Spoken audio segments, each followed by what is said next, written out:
Close your eyes. Feel the breath in your lungs. The same air that fills the trees, the skies, the bodies of every being on this planet. That is oneness.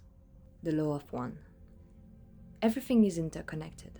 Every soul a fractal. Every circumstance, every perspective a reflection of the same infinite pattern. What we do to others, we do to ourselves.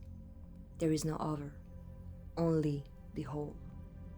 Imagine we are waves in the same ocean, different shapes, different rhythms, but the same source, the same depth, the same return to the shore.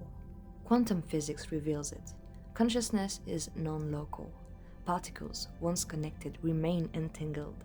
No matter the distance, no matter the time, they move as one, because separation is the illusion. So why aren't we living this truth? Why aren't we using this knowledge to understand the world differently, to live differently, in harmony, in presence, in reverence for this unity? All evidence points to oneness. Evidence from physics, biology, philosophy, and spirituality all points to the universe where the micro and macro are deeply intertwined, whether through quantum entanglement, system theory, fractals, or indigenous wisdom. The message is clear. Separation is an illusion, and interconnectedness is the fundamental nature of reality. Close your eyes. Feel the breath in your lungs. The same air that fills the trees, the skies, the bodies of every being on this planet. That is oneness. Now ask yourself, how will I honor it today? Today I want to honor it by talking about the roots of this connection. Let's take a deeper dive. The cost of optimization. We tried everything to optimize again and again and again because we had communities to feed, cities to sustain, lives to improve. But in the race to feed society, we lost our souls. Take meat and dairy. Industries optimized to the point where cruelty became the norm. We abandoned cooperation, stewardship, and our role as guardians of this earth. We forgot the sacred exchange, take only what you need. Instead, corporations produce beyond capacity, fishing more than we can eat, traumatizing the natural world that thrives in harmony without our interference. Why is there overproduction while people starve? Because the system isn't broken, it was designed this way, and that is what is changing. The excess in my pantry is what my neighbor might need. Food isn't just about nourishment, it's a mirror of our disconnection to the natural rhythm. To reconnect, we must redistribute, re-equilibrate, and return to the cyclical wisdom that binds the consumer to the consumed. Remembering our place in the circle. Before, people took only what they needed and gave thanks to the land, animals, and spirit for every gift. Food was sacred, shared in cycles of reciprocity, never wasted, never hoarded. The illusion of scarcity. Modern economics thrives on consumption, so why is finance not taught yet in schools? Why does it seem to be reserved for a few who seek it out? Because knowledge, too, is a commodity. We are taught to consume even our own growth, health, wealth, happiness. Only if we can pay for the best teachers, best tools, best access. These conditions led us to believe that abundance is something we get, not something we are. We chase versions of ourselves that feel out of reach, putting happiness and health on the pedestals. And what if we already are the abundant self? What if the scarcity is the illusion and the truth is that we've been gatekeeping our own wholeness? Wealth wasn't measured in coins, but in how much you could give away, trusting the earth and community would provide.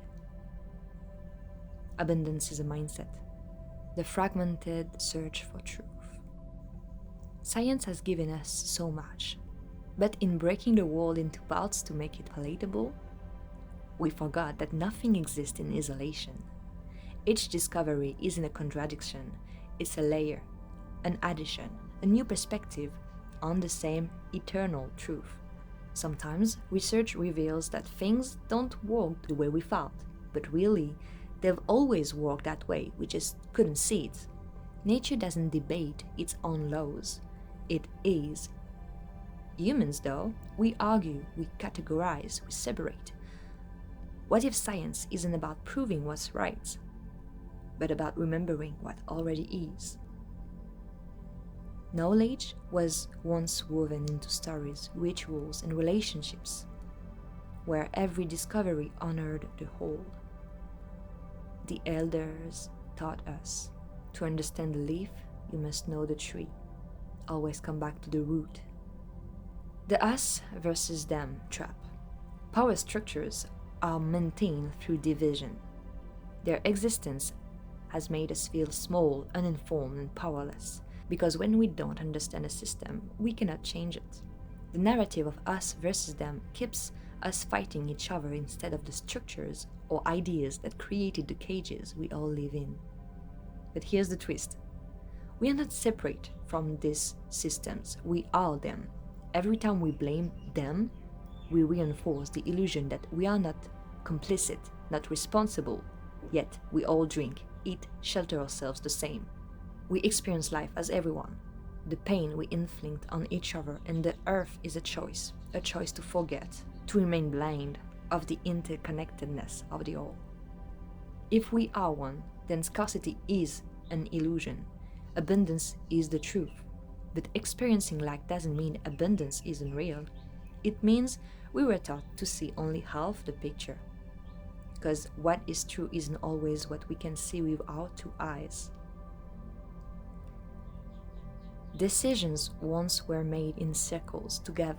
Every voice mattered, and leadership meant serving the people and the land.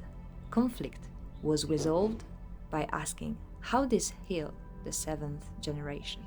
The double-edged sword of connection. I love technology. I thrive in this digital age, but let's be honest. Most of our interactions are surface level, especially if we are not being fully present in the experience, like we are when we are on autopilot mode.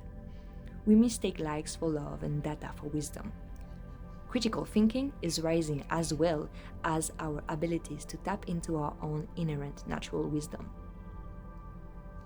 Yet, technology can also be a bridge. It can help us introspect, learn, and access the wisdom that was once gate-kept. The question isn't, is technology good or bad? It's how do we use it to reconnect rather than disconnect? Because real connection, that's planting a tree, feeling the dirt under your nails, breathing the same air as the person next to you. Technology can amplify that, or it can replace it. The choice is ours.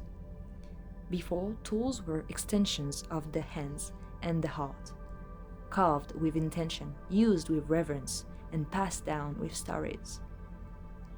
A loom, a drum, or a canoe isn't just an object, it carries the spirit of its maker and the land. Still is. Returning to wholeness isn't rejecting progress, isn't about honoring life. It's about truly living alongside with it, because there is no other way. Living and reclaiming our role and responsibility in the cycle. Industrialization, economics, science, power structure, technology, none of these are inherently evil. They are tools. What matters now is how we wield them.